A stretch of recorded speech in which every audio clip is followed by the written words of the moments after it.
país, de nuestros atentos enormes así, y en nosotros miren los hijos del fin.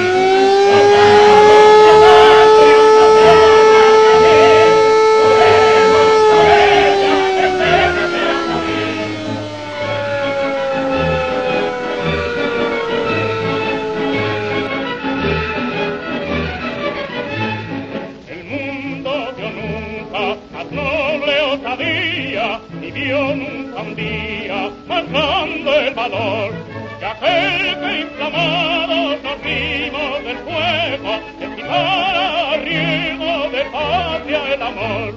Guardamos la patria de tierra y abril, juremos por ella que se vencerá a morir.